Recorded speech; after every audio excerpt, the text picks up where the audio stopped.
Greetings, everybody. Good evening, good evening, good evening.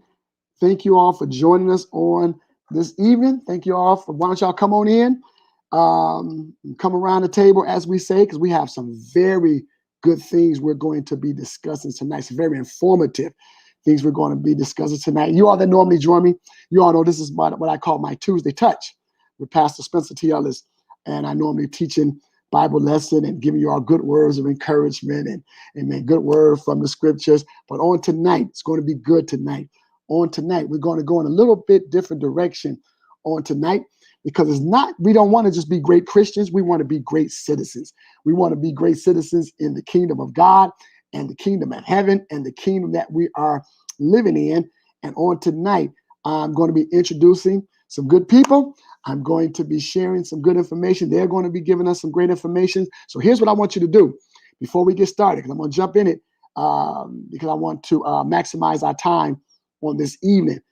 So here's what I want to do tonight. I want you to share. You all that's watching us. You all that's watching us on YouTube, y'all know what to do. I want you to share it on YouTube. You are watching us on Facebook. Facebook, there's a little share button right there in the corner, right there.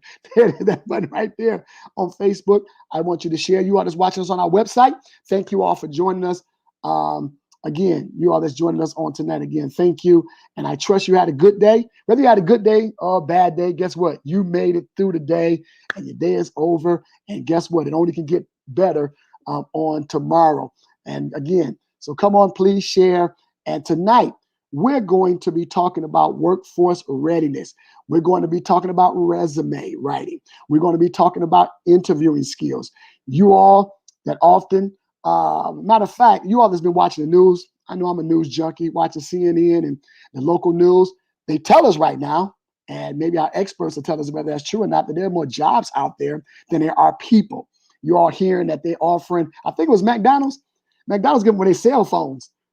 I think that's what I read, cell phones, because they can't find workers. So you can go work at McDonald's and get a free cell phone. I almost joined up to go make some fries just to get a free cell phone. But really, you see other corporations and companies giving $1,000 signing bonuses and different incentives, trying to get people to work. And maybe you all have some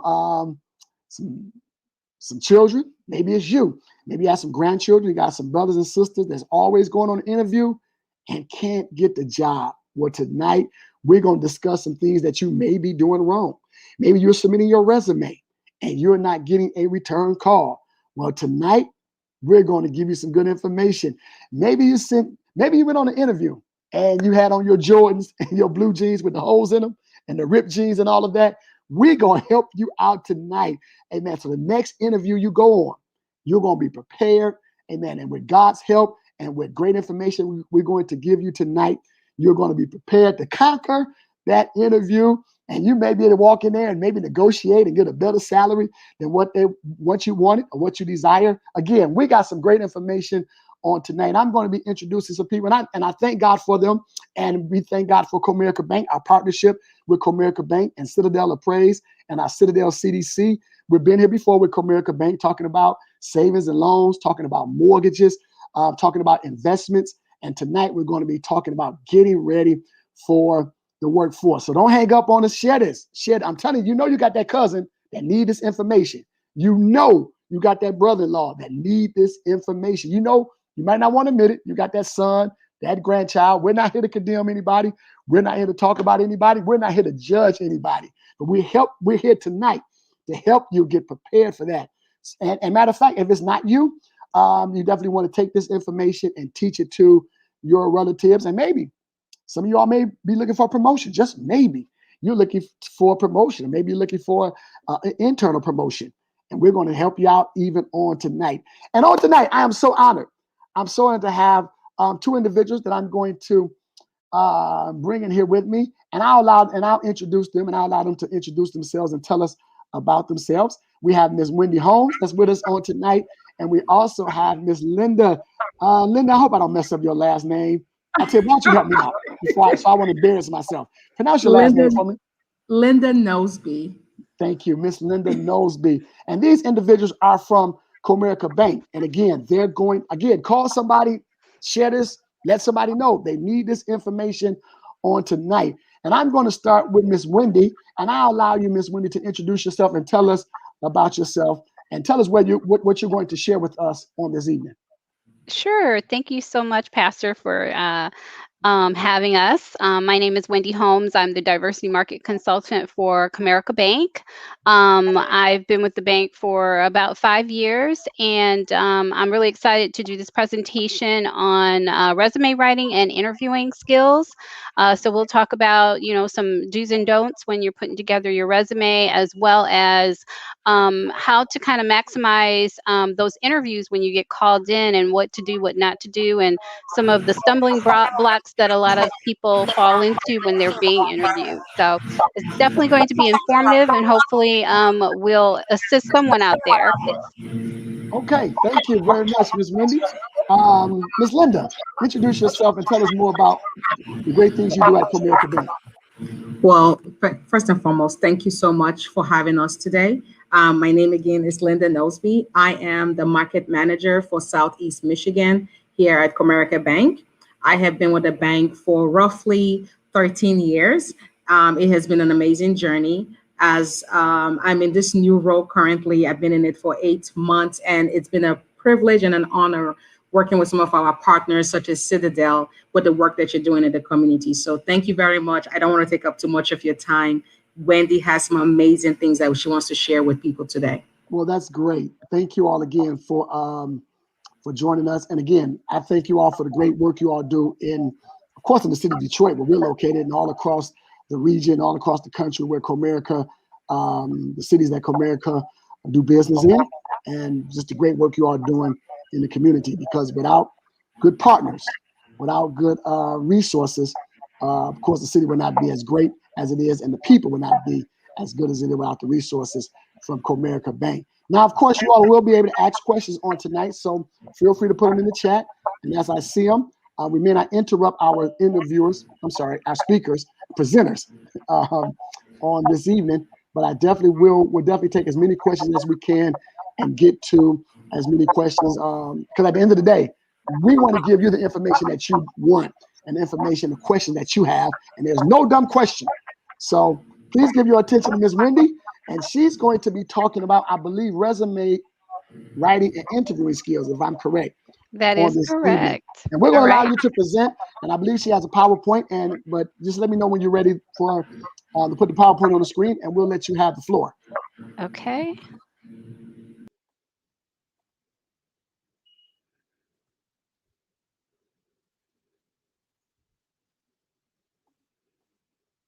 All right, I'm ready. All right. So this presentation is called Real World Experience, How to Shine Like a Star During Your Interviewing, as well as putting together your resume. So I just wanted to do a brief introduction on our agenda, which is basically to go over resume guidelines, interviewing, and the STAR method, as well as personal brand. And then we'll also allow questions during the presentation as well. So we're going to start with resumes. So according to Ladder's research, recruiters only spend an average of 6 seconds before they make an initial fit or no fit decision on candidates. So if you think about it, 6 seconds isn't a lot of time, but if you're thinking about what recruiters see, they're getting a plethora amount of resumes, so they don't really have a lot of time to kind of look at resumes in a detailed fashion. They're looking for keywords that are going to pop out at them that meets the needs of what they're currently recruiting for. So it's very, very important that when you are submitting your resumes, that you're tailoring the resume to fit the job that you are applying for. So here are a couple of things to think about when you're thinking about putting together your resume. It's very, very important that you are clear and concise, and try not to be too wordy and not have a ton of information that is going to get lost. Again, when we're talking about 6 seconds, you need to really highlight those big bullet points that, again, apply to the position that you are applying for. It's also very, very important to have a very well formatted and easy to read resume. Most resumes should be one page if you're kind of just starting out and looking for more entry level positions, and then can go to not more than 2 pages if we're talking about someone who is very, very experienced, professional, more of those higher senior level positions. But again, in all of that, you have to make sure that, again, you're focusing on high level information. Another thing that you want to make sure that your resume includes are accomplished statements and action verbs. This is very, very important because when we talk about grabbing someone's attention when you only have 6 seconds, those are the things that are going to pop out at your resume when it's being scanned. The other point of that, when we're talking about accomplished statements, is that when you're putting together accomplished statements, you need to use percentages, dollars, and numbers. And you'll see kind of a example we'll talk a little bit more about that a little later. But again, it helps make your resume pop out. I also mentioned matching the needs of the hiring company. A big mistake that a lot of people make when they apply for positions is that they'll kind of skim the position and then just apply for it with whatever resume they have on hand. This is a big, big no-no. The people that are usually successful are the ones that take the time to read those job descriptions and tailor their resume according to the wants and needs of that company. Again, when we're talking about people having 6 seconds to review a resume, they're looking for the things that they want in the person that they want to hire. So if you're not including those key words, phrases, percentages, your resume is going to get bypassed.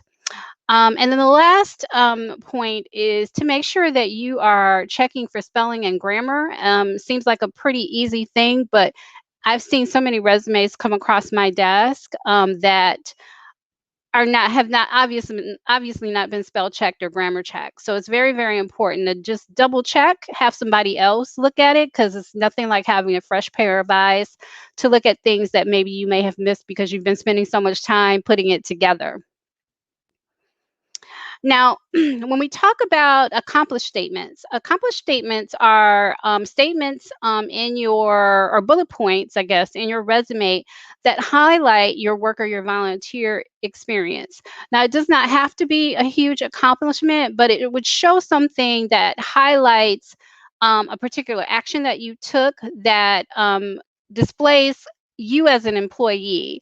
It is something that when you put it together, you want to use a present tense when your experience is either current or past, for all of your prior experiences. So a good example of an accomplishment statement is, let's say if you worked at Taco Bell, I'm just throwing that out there.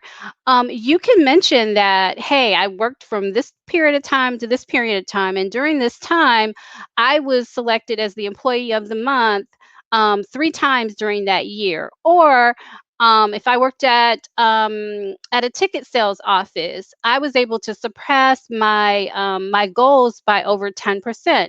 Those are things that you want to highlight in your resume that are going to stand out, apart from just saying, I worked as a ticket sales person, I managed tickets, I talked to customers, and those little traditional bullet points. Those other accomplished statements is going to be what makes your resume stand out from all the others. The other thing that you want to also be mindful of is when you're putting together an accomplished statement is the STAR method, which is situation, task, action, result. So we'll talk a little bit more in detail with regards to STAR, because this is something that you should utilize when you're interviewing. But basically, when you're putting together your accomplished statement, you want to make sure that you're identifying what the situation is, telling people what you did in that situation, and then outlining what the result was from that situation, to really outline what your accomplished statement. And below, you'll see an example Managed retail outlet, increased sales volume by 25% in the first 6 months through promotion and marketing, and collaborated on campus organizations and yada yada. So, two big accomplished statements that go over what this person did at this particular company, and it just highlights what a good salesperson this person is. So, someone who's just skimming a resume, the first thing that's going to pop up is that 25%, that they increased the sales volume by 25%. And if I'm hiring for a sales rep, that's going to be impressive to me. So I'm going to set aside this resume to possibly do another phone interview to see if maybe this person is a match for that particular position. So this next slide is basically when we talk about action verbs, making sure that you incorporate these action verbs into your resume. And you can easily Google, action verbs, or how to put together resume skill sets. I mean, you can Google a ton of things, but these are good sample action verbs when you're putting together, because it makes it a little bit more authoritative. So when you look at some of them, like marketed, moderated, negotiated, contracted, drafted, you want to make sure that you're including some of these as they apply to your personal experience. So I am actually going to pause here to see if there are any questions with regards to this resume section. I can't see the chat, so I'm going to have to rely on our host to tell me if there are questions. Okay, let me see if we have any questions. Let me go to the chat. No questions as of right now, but I'm going to ask you to do something, Sure. though. Those action words, those are really good. You want me to put that If slide you back could, up? yeah, put that slide Okay. back up.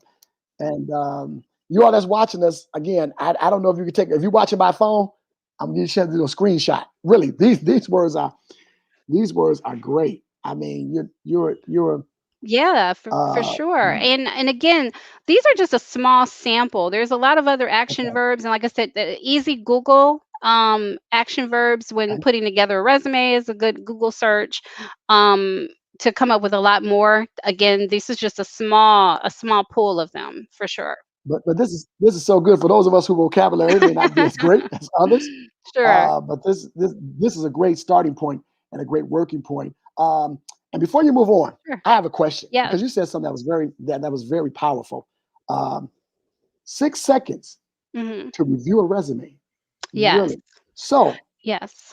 well, and I was going to ask you to expound on that. So, when hmm that host or job boss is looking at our resume, in 6 seconds, they're perusing for these kind of words, or looking for accomplishment, or looking for action, as you would call it.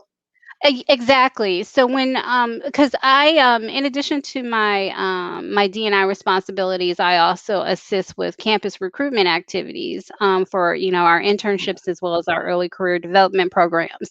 So I sit in that seat of going through these resumes. So I can speak from personal experience. It really is about 6 seconds because you have to be mindful that they're getting hundreds of resumes for certain positions, and it's just not enough time to filter through every particular resume. So you're glancing at these high level. For me, it's really these action statements, these accomplishment statements that I'm looking for, depending on the type of position that I'm recruiting for. So it's very, very important to really highlight accomplishments that you've had in your position, and not necessarily just say, oh, if I was working at a sales office, oh, I greeted customers, I inputted their ticket sales, I assisted them with, XYZ. Those are typical, like for a standard resume, those are the things that I'll see, and those are usually the ones that I'll move. The ones that stick out that pay a little bit more attention to are the ones that have those accomplished statements and show me, when we talk about in the other slide where we talk about numbers, percentages, those are the things that are going to pop out more so than the standard resume. Okay, so you have 6 seconds, and you're looking for action words, but I'm also graduated summa cum laude from University of Michigan, from Stanford, from the top, Hmm. college. You Yep. also want that to shine. How does all that work together on a resume? Well, the college part usually, when we talk about college, because most of the time, like at least for the positions that I recruit for, the college portion is a given that you have to Okay. be in college. So usually, unless you're not in school, that usually comes in. You can put it wherever you want, but you can either put it towards the top or towards the bottom. There's really no right or wrong there because that part is usually a given. Like for me, I'm looking at the experience first. And then once I pick out some resumes that, hey, when we talk about action items, then that's when you spend more time on those particular resumes. You're double checking what the school is, what the grade point average is. That's when I will probably ask for a transcript at this time, if for that particular position to see, especially when we're talking about some of our credit programs where you have to do well in accounting. So then I'll look at that information after. But the first thing to kind of make the resume pop is those accomplished statements. That's the Okay. first thing to kind of weed out. Like if I have 100 resumes, I got to wind that down to maybe the top 10, 20, and that's kind of high. Even that's kind of a high one. But then I'll take that top 10, 20, and then that's when I'll kind of skim through it a little bit Okay. more. That's when we start looking at that GPA. We look at the school. We look again and more so the experience and kind of really kind of fine tune that. And then at some point, I'll wheedle that down to the top whatever, and then call those people just to kind of get a sense of, where they are, get a sense of who they are, their experience from their personal um, voice. Okay. And then you make those decisions from that point. Okay. But thank you for that answer. I got a few questions. I'm going to jump into them. One question: should you include awards and leadership positions? Absolutely. And I'm so glad that I'm not sure who This asked that this question. William. Okay. Yes, you should absolutely. Any type of accomplishments, whether or not it's in your job or in, if you're in an organization, a club. I also encourage, if even if you play for a sports team and you're kind of the leader or I don't know what they're called on sports teams. Is it just the leader? Yeah, Sorry, I could be, don't yeah, really team sport. captain or something like that. Captain, Yeah. that's it. That was escaping me. Yeah, those are the things you want to mention because because leadership is a huge thing with a lot of companies that they can see someone who is able to lead. So any of that information you should definitely highlight on your resume as well. Okay, here's another question from a gentleman. Do you design a specific place to include your quote star method accomplishments or just thread them into each job experience? Okay, I'm sorry. Can you repeat the Okay. question again? Do you designate a specific place to include in quotations your star method or maybe your star method or your star accomplishments or just thread them into your job experience? You would, so people have different ways about doing it. I think the best way is to include them with each particular position. So let's say, your first job you worked at company AB. I'm sorry, I can't think of any No, that's companies fine. off the top of my head. Company AB, and you held a sales position. You want to incorporate after you go through the general responsibilities within that position. That's when you'll then want to put in those accomplished statements using the STAR method in that particular section. Then you go to the next section and you were now at company CD. Okay. And then you kind of go through the motions there and include your accomplished statements using the STAR method there, and so on and so forth. I think that helps with kind of highlighting with each position. Okay. Another good question. Some resumes are sometimes evaluated. I think it's from a young lady. Some resumes are sometimes evaluated by technology in some organizations. How do one ensure their resume makes it through the process? Very good question. What I was talking about before about looking at the job description and being able to pull out the keywords that that particular position is looking for. So to me, that a lot of people miss this whole thing with how much power they have by looking at the job posting.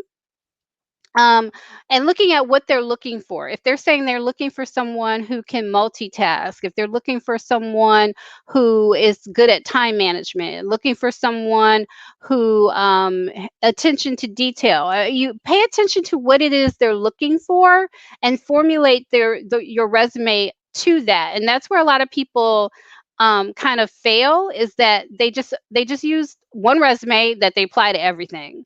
Got And you. it's not necessarily a one size fits all, especially for positions that are very competitive. So if you're using those words that attribute to the position that you are seeking, that's how you get through the technology, because they put in those keywords. We're looking for Yes. someone who is a multitasker. We're looking for this. We're looking for that. So those are the words they're going to be looking for when it goes through those machines, or those computer generated machines, to kind of filter those resumes out. They're looking for keywords. So that's why it's very important to pay attention to the job posting. Okay, our last question before we have you move on to your next presentation. How do you present your experience? Oh, this is good. Without showing your age if you're older. So I'm trying to get a job. Of course, I'm paraphrasing what she means, but Yeah. I don't want you to know I'm 65 or whatever the um, case is. well, so it's one of those things where um it's kind of hard to tell, because a lot of people look at, you got to tell how many years you've been at a particular Ah, position, right? But what some people do is they don't necessarily tell the whole story. So let's say, unless you've been at the same company for 30 years, right? So if you've gone through a few different positions, maybe focus on the past two or three, so that you're not necessarily showing your entire body of work, possibly. But I say that with the same, with saying that technically age shouldn't matter. And I mean, and then if we're being real, we do realize that sometimes that might not be the case, right? At some absolutely. point, depending on where you go in the process, you are going to come face to face with someone. So you definitely want to be honest. But I've seen some people to kind of maybe kind of weed through the, I guess, initial phase of the resume, is to kind of just post the past two or three positions. Mm. Hopefully those do apply to the position that you're applying for, to kind of get around that. But with me saying that, at some point you're going to get in front of somebody, depending on your experience, and hopefully at that point it won't matter. I personally don't think it does, because at the end of the day, people are looking for a certain skill set, and if you have that, it shouldn't matter. But I think a lot of times what happens is that people forget that a lot of these jobs are just competitive, Mhm. and sometimes people will take that, oh, they thought I was too old or too experienced, or whatever the case may be. And sometimes it's very competitive, and it just comes down to filtering out resumes. And like I said, some people not paying attention to the job posting and just kind of relying on the old resume that they did, and maybe it didn't get through that first phase just because of that. So it could be some other things going on, not necessarily because you're overly experienced or because of age. So Great. Okay. That's great. And remember, people, 6 seconds. Wow, I didn't realize it was that short. 6 seconds. So you definitely want to put the time and the energy into that resume. Ms. Wendy, I'll yes. let you continue on with, I think, your next presentation, or continue on with the presentation that'll be talking about is resume. Oh, interviewing. Right. We're just talking about resume. Okay. Cool. Yes. And thank you for all the great questions. Those were really good. So we are still in a virtual environment, right? And a lot of what I've been doing is doing interviews in just like this, on Zoom, on Teams, on platforms like this. And although a lot of the same rules kind of apply when you are interviewing in person, there are a few things that are a little different. You have to be mindful of your lighting, when you're interviewing with someone, and making sure that, the light is facing you and is not behind you. You have to kind of be conscious of your dress a little bit more than in person, because it comes off a different way when you're in the camera. So you make sure that you don't have a lot of like distracting patterns when you're interviewing. The other thing that I think is very, very key is interacting with the camera. And I know it can be kind of hard, because a lot of times it's easy for you to kind of look at yourself and not necessarily look at the camera, because when you're looking at the camera, it exudes that you're actually looking at the person, and that, when you're in person, it's very key to have that eye contact, right? When you're on video, sometimes it's very awkward to talk to the camera. But we should always try to practice that, so that you are kind of talking to the camera like you're talking to the person and interacting with the person. The other thing to be very, very conscious of, that I see a lot of in interviews that I have, is not doing a lot of this, or a lot of because again, on camera it just makes everything so much more noticeable than it would if you're in person. I mean, that would be noticeable in person too, but to me on camera it makes it a lot worse. So just being conscious of that. The other thing that you should be mindful of is your environment. If you know that you have an important interview, make sure you're going into a quiet room. If you don't live by yourself, make sure you tell everybody, hey, I got this interview, so don't say anything, or don't, make a lot of noise. Don't interrupt, let the dogs in another room, turn your phone off. That's another thing. Turn your phone off like you normally would in person. Um, we understand, it is a different environment, and there are some I guess people that kind of let some things go, but we still kind of want to maintain professionalism as you would if you were in person. So always be mindful of that even though people do realize we're in a tech environment and we're in a virtual environment, and some things like you can't have any control of someone who goes by your goes in front of your house and is playing really, really loud music that you hear. You don't have really any control over that, but you do have control over people coming into the room while you're interviewing, or maybe even the dog getting into the shot, or things like that. Things that are within your control. Just be mindful of that. Also, make sure you test the tech, because we do have several platforms we're using. Don't wait until 15 minutes prior to your interview to make sure that you can get into the interview, or that you can access the interview.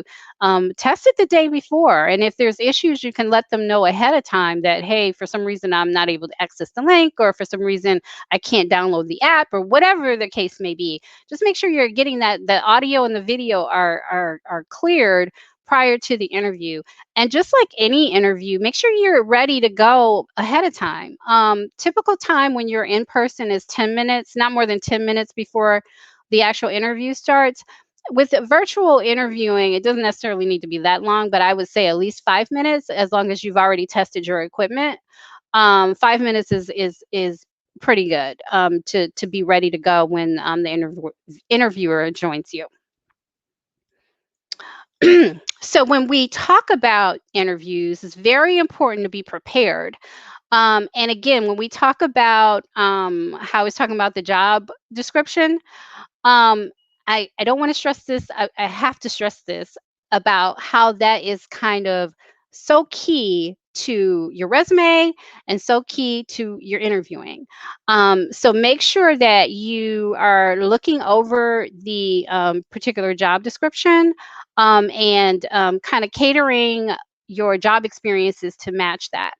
Also know about the company that you're interviewing for. Check out their website, see recent news that you can possibly bring up as well. It's very impressive when you can tell the interviewer things about their own company. Also, if you can, find out who's interviewing you, so you can look them up on LinkedIn. I know one candidate interviewed with one of our hiring managers. And this candidate went on LinkedIn to check him out, and found out that he went to U of M like he does. And then during the interview, he brought it up. He said, "Oh, I see you're a U of M graduate. I forgot what kind of question, but he tailored it to him, And the hiring manager was very, very impressed that he had done that kind of research. So if you can get information on the person that you're interviewing with, it can never hurt, I guess I'll put it that way. The other thing is to always know your strengths as well as your weaknesses, your skills, and your accomplishments. The other thing is when you're interviewing, try not to overuse certain terms like team player and hardworking. Try to find new spin on those terms. So if that means going on one of those thesauruses and looking up different terms, do that. Just don't overuse those. And I'm going to go back to the second bullet point. Know your strengths, know your weaknesses, your skills, and your accomplishments. And we'll go over that, I believe, on the next slide. So, going back to reading the job description and preparing concrete examples. So, when you know what that company and position is looking for, it helps you to tailor your answers to the questions that you are getting. Because believe me, depending on what it is, the position is going to kind of give you an idea of what types of questions you're going to ask. So if it's a position that they're looking for somebody that can multitask, the questions that they're going to ask you are going to be questions that are going to test you on how you multitask. So it kind of gives you a little bit of a cheat sheet kind of into what to expect. Now, is it totally foolproof? Yeah, you might still get a question or two that might kind of throw you off, but for the most part, they're going to tailor questions to see if you fit those qualifications in that job description. Now, the first question, typically, and this is actually a question I always ask to open up an interview, is the "Tell me about yourself" question. And believe it or not, I seem to get people that always get stumped at this question. I mean, I'll say most of the time, I won't say all the time, but most of the time about this question that they're not prepared with the "Tell me about yourself." And I always ask this because I figure this is a very easy question because who knows you better than you? But a lot of times people just aren't prepared for that. So, um, think about, if you get asked that question, what are you going to say about yourself, and how are you going to talk about that, and being mindful of the position that you are applying for. The other thing is strengths, weaknesses, skills, accomplishments. um, when you're answering questions, you need to be mindful that you're going to kind of get a question about what your strengths are. You're going to probably get a question about what your weaknesses are. Don't ever say, when someone asks about a question that kind of centers around what your weaknesses are, don't ever answer the question by saying you don't have any.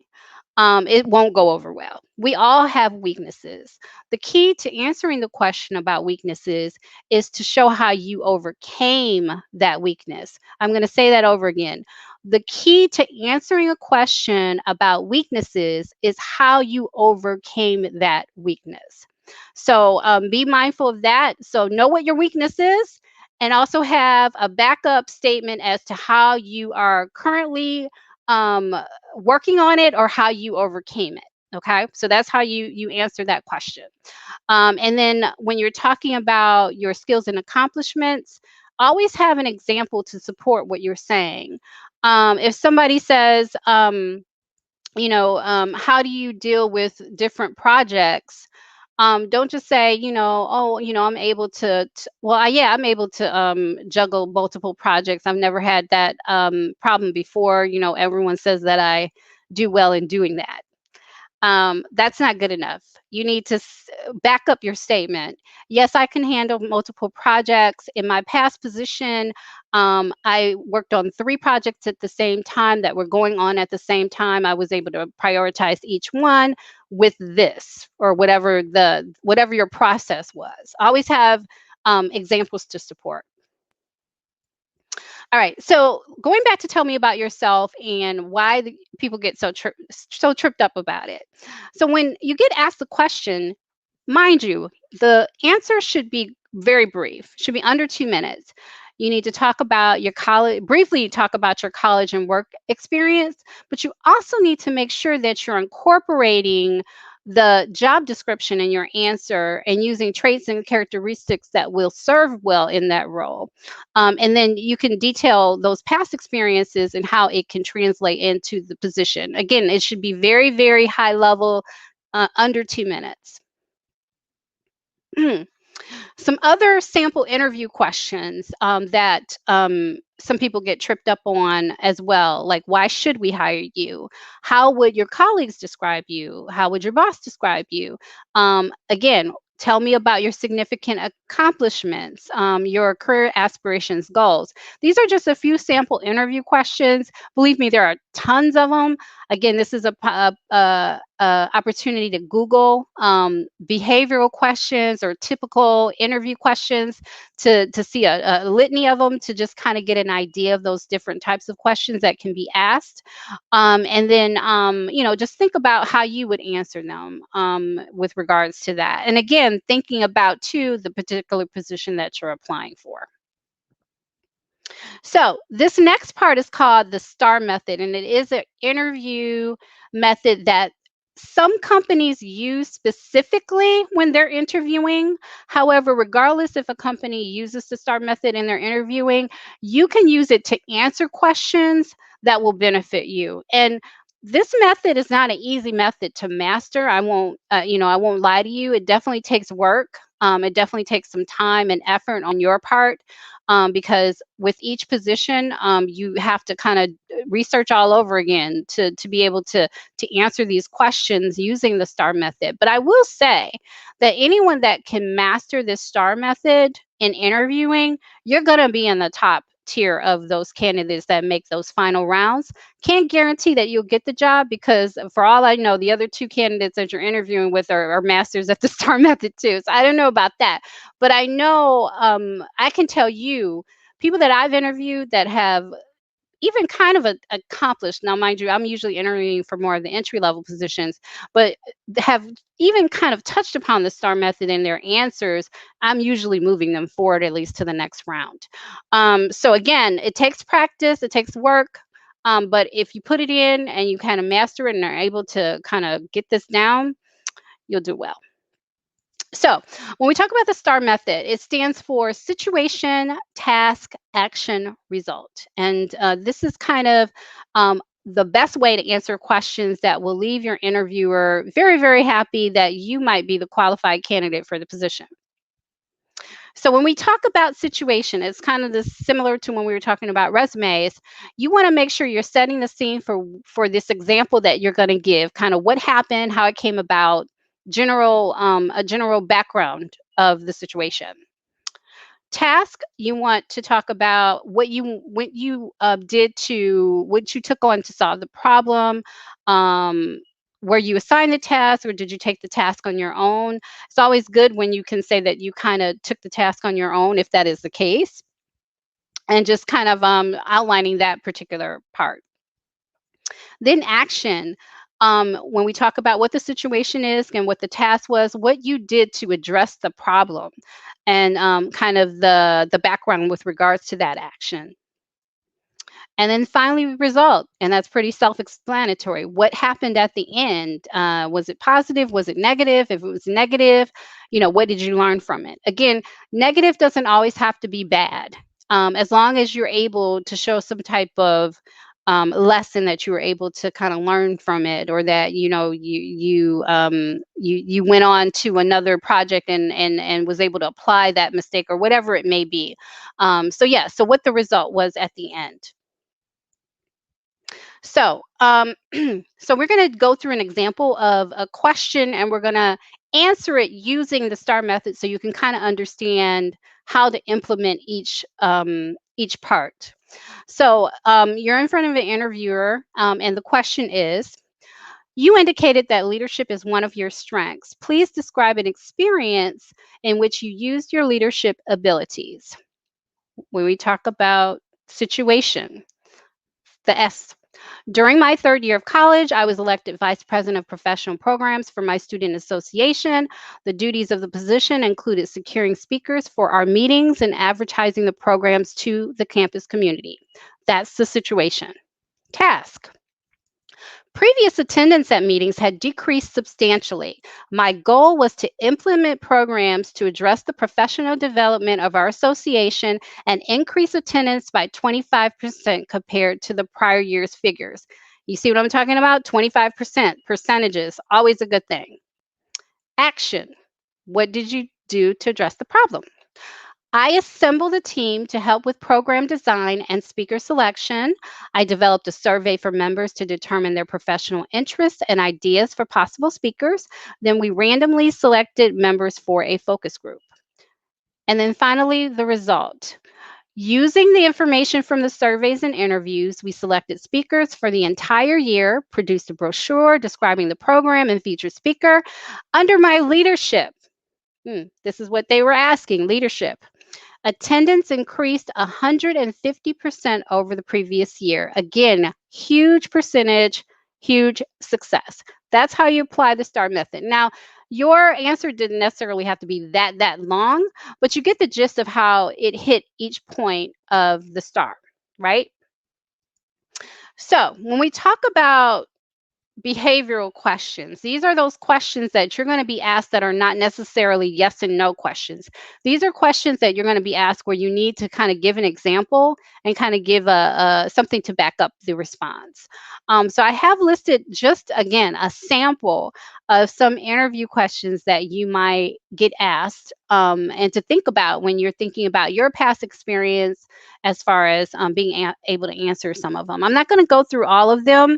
And again, this is a very easy Google search if you want to get some additional questions. There are quite a few, just again, depending on the type of position that you're asking for, will kind of determine what kind of question you'll be asked. But yeah, just think about when you're asked these questions, what kind of examples can you give to make the case of why you're right for this position, for this particular position. So after the interview, after the interviewer has asked you all these questions, they're going to turn to you and they're going to ask you, so do you have any questions for me? And this is an opportunity that now you get to step in the shoes as the interviewer, right? And get to ask questions. Now, be wary that the question that you should always ask or what are the next steps in the interview process, right? But don't ask that question until the end. Don't let that be the first question that you ask.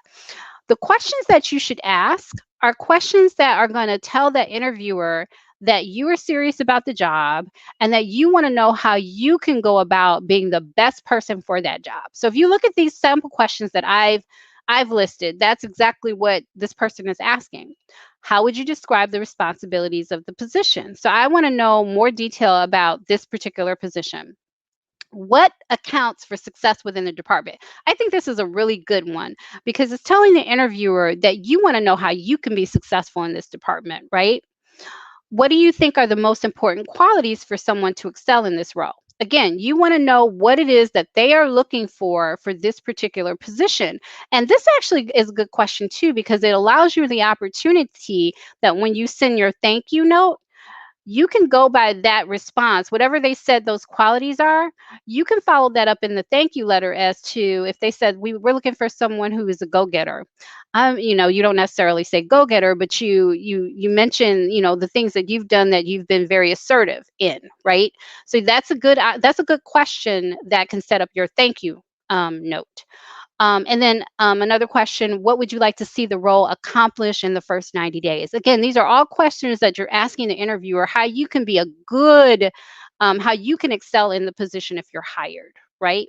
Again, there's other questions you can ask for sure. These are just a few that, again, I kind of put together to ask. But make sure that you're tailoring these questions as well to letting the interviewer know that you are really serious about doing well in the position. So. All right. And then finally, personal brand. So this is just really short as far as just thinking about how you put together your brand, right? So hopefully everyone is connected to LinkedIn, which is a great site for professionals, and I'm glad that it's maintained that. That site has been very, very professional. So you should always have a profile on LinkedIn, especially if you are looking to get into the professional field. And make sure that you are telling your story on that page. Make sure you have your picture, that it's a professional picture, that you're including a high level summary that tells your story, and try to join as many groups to network. Because the great thing about LinkedIn is it shows you kind of how you're connected to other people. So someone might actually know someone else that works for a company that you're interested in. So you'd be surprised, your different connections, and that kind of helps as well. Another thing is when we're talking about, especially if you're looking for a job, make sure, and again, I've passed on so many people simply because they have not had their voicemail set up. I'm not going to waste a lot of time trying to find you. If you're looking for a job, make sure that your voicemail is set up, and that your messages are not like that your messages aren't clogged, or full. That your messages aren't full. Again, I've passed on several people because of those exact things. And then always, when you're on the phone with a recruiter, always maintain a positive tone, be polite, and then always confirm your interests and ask about next steps when you're doing a phone call with a recruiter. So that actually concludes my presentation. So I'll open it up to questions again. Okay, let me see what we have. That was great. I'm going to ask you a question while we're waiting and see if there's any questions. You didn't mention about dress code, and I know we're in a casual, somewhat society when you get into the workforce, but is business casual still the way to go? And I'm sorry, when you asked about the business casual, you're talking about in office? Yeah, in the workplace, but it's still not acceptable in the interview. I guess that's Oh, more. yeah, exactly. Yes, when you're in an Okay. interview, it should always be professional, even if you're working at a company that is business casual. You want to come to the interview in professional attire, and then obviously when you start, if it is a business casual atmosphere, then have at it. Okay, but just always want to start with okay. Another question I had. Um, you mentioned about tell me about yourself, and I'm glad you Mhm. cleared that up, and you were very very direct. So probably may be a dumb question, but oftentimes people often want to share something on their personal side. I Yeah. love dogs. I love Uh-huh. bowling. I love getting up in the morning, going to Oh, jog, and watching the absolutely. sunrise. Does that ever fit into the interview process? I don't know of a time. I mean, I can't say. Maybe like jobs, and if you're applying for your first job in high school or something, maybe, but not in a professional. If you're, that job out of college, no.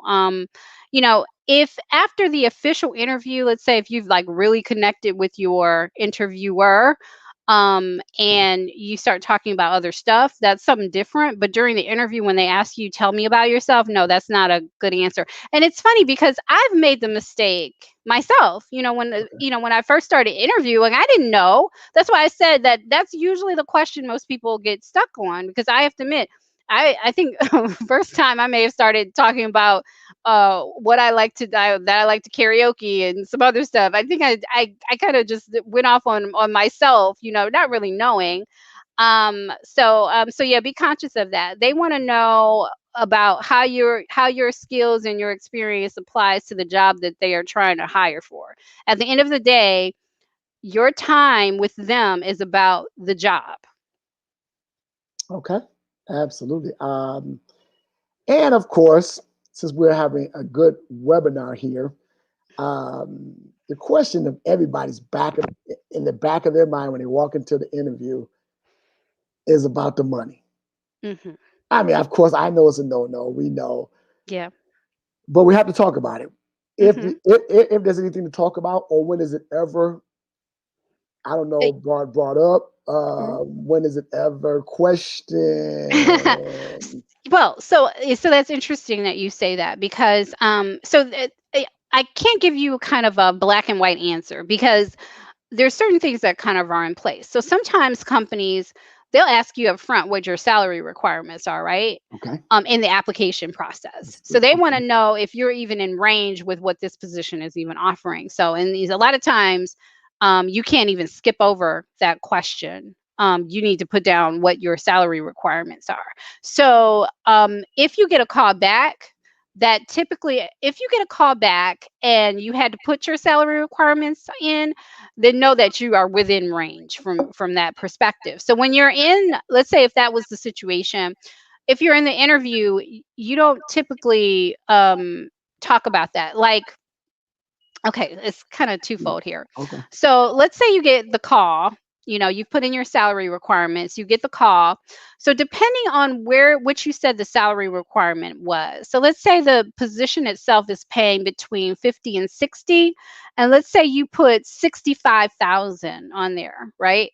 And let's say I as a recruiter, I'm looking at your experience. I see that you have some good experience. I think that your experience is a little high for what you're asking.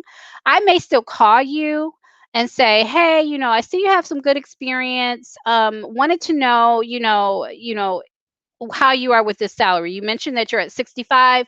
Are you firm on that number? Because, and I might tell you at that point, this job is only paying between 50 and 60. There's no room beyond that. So I might be very honest with you at that point based on what your requirements are. And then you can tell me at the point if, hey, no, I'm not flexing at all, or yeah, I'd be willing to still consider it at that range.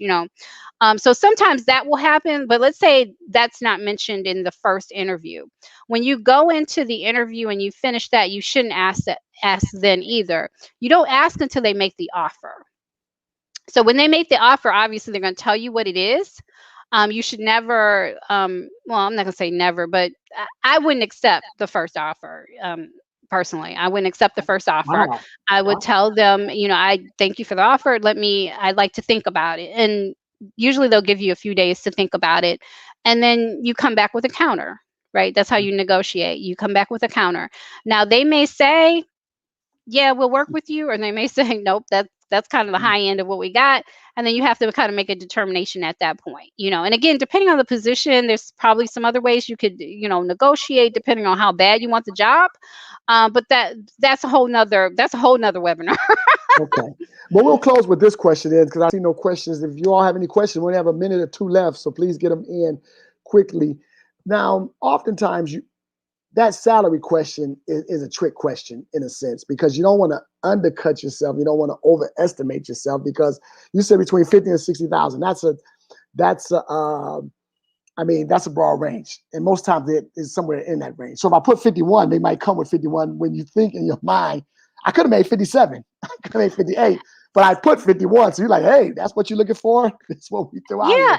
Well, here's the thing, You and I'll see what leave okay. again. This could be a whole webinar in and of itself. You need to know what your value is. If you say I'm worth 60,000, then that's your number, right? And again, depending on your experience, again, somebody might say, you know what, hey, we like what you have. Okay, we're willing to work with you at the 60. Or they may say, well, we can come at you with the top tier here is 57. However, they may give you a signing bonus or some other stuff. Again, it just depends on the company. Like sometimes they don't have room to negotiate. Sometimes they do. Absolutely. It just depends. But you know, um, you have to negotiate. Like I said, you don't take the first offer typically.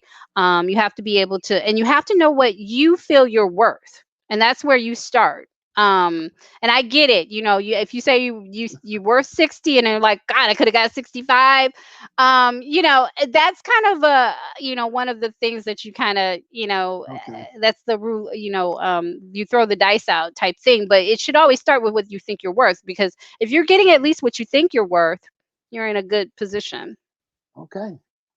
Well, thank you very much for man, this was awesome on tonight, and we thank you for that. Any closing remarks that you want to let us know or give us before you go? I just want to thank you for the time, and I appreciate all the questions. And I'm seriously, I'm happy. Hopefully, I guess my goal is hopefully I'm able to help one person with their next job interview. So that'll definitely have been worth it. So thank you again. It was a pleasure. And I got Miss Lynn. I'm put you all on the spot. You always like putting. Yeah. You always like jobs over at Comerica.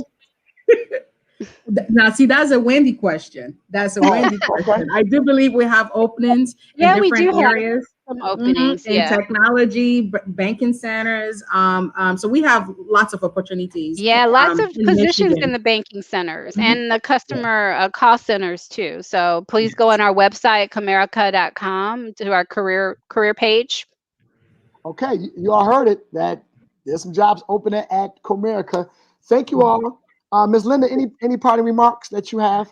And again, No, except to say thank you very much. It's been an honor and a privilege. Thanks to you, Pastor, as well as Lady Tracy. I know she's always behind the scenes and no one gets to see her, but it's been an honor with the relationship we've had with you guys at Citadel. And I hope that today's presentation is beneficial and helps someone, like Wendy says, to their next job, or even something you can do internally as well. So we've been appreciative here at Comerica Bank in trying to raise expectations in the communities that we live and serve by having these amazing partnerships with, you and all the others out here in Southeast Michigan. So thank you very much. Well, thank you all for joining us, and you all have a great day. Citadel, thank you all for Thank you. coming. Thank you all, Citadel, for joining us. And I'll see you all Sunday. Remember, Citadel, we're outside Sunday, 11 o'clock. We're outside Sunday at 11 o'clock. And I look forward to seeing everybody at service on Sunday. You all have a blessed week. And thank you all for joining us. And again, it's my pleasure to bring good information to you, not just spiritually, but naturally. Because again, God desires us to be well and whole, mind, body, and soul. God bless everybody. Y'all have a great evening and have a good week. Bye-bye.